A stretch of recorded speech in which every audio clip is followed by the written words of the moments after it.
This is a book that I first read in my military strategic studies class at the United States Air Force Academy, and it's kind of crazy that a book written over 2,500 years ago is really the first and the most fundamental book studied by the world's greatest Air Force to this day. And you might not necessarily be fighting wars, but business is basically the modern day warfare. So if you own one or work for one, which should basically be everyone, then this book is just as useful for you as for a military strategist. Know your enemy and know yourself, and in 100 battles, you will never be in peril. A lot of people go to job interviews, don't get picked, and don't understand that this is exactly why. They walk in there having no idea about who they're dealing with. If you're walking into a job interview, you need to have spent the past few weeks learning everything there is to know about the company and the industry it's in. Do you know how impressive it is if you walk in there and say something like, "We're in a billion-dollar industry. I know we're currently holding 20% of the market share. And the CEO has announced 2 weeks ago that we'll be trying to hit 30% by the end of next year. And here is how hiring me is going to help this company achieve that." Do you know how impressive that would be? Most people's answer to that would be something like, we try to sell shoes here? I don't really know. Now that's crazy, but not only do people have no idea about who they're dealing with, they have no idea about themselves.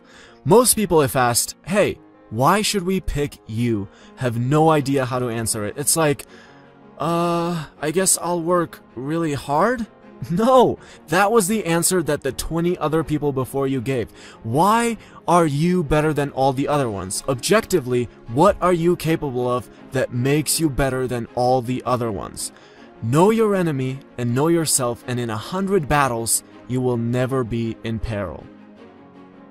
Avoid what is strong, attack what is weak. So when Jen gets a job at a company, she goes in and sees how everyone's really good at answering the phone, and she says, "I'm going to work hard and be better than everyone when it comes to answering the phone." And Jen's never going to be valued in that company. There are all these other people who are really good at answering the phone. You don't want to compete there. You want to be the Jen who everyone goes up to with insurance questions because you're the only person in there who knows everything there is to know about insurance. Same thing in business. No wonder businesses have such a huge rate of failure when people walk into a business trying to compete with Walmart on price. Why are you attacking what is strong? You're never going to beat Walmart on price. But what are the weaknesses? What do people demonize Walmart for?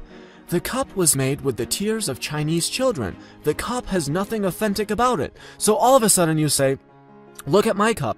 It's made by treating people really well. It's authentic because of this and that." Now that's still a really hard market, so good luck with competing in there, but at least you have some chance of some little market share now, because you literally had zero chance before.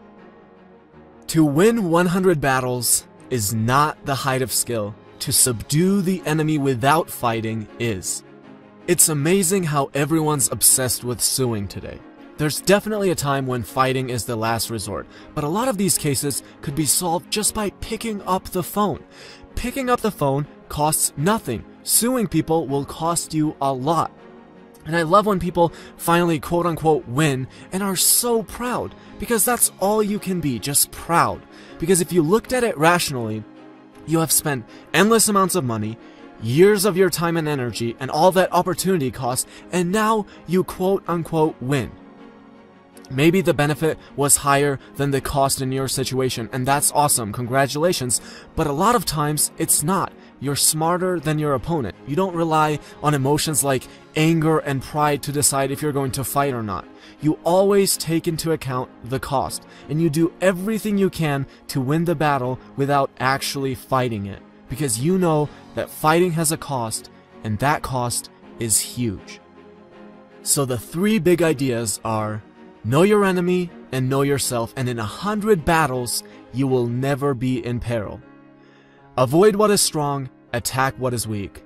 And to win 100 battles is not the height of skill. To subdue the enemy without fighting is.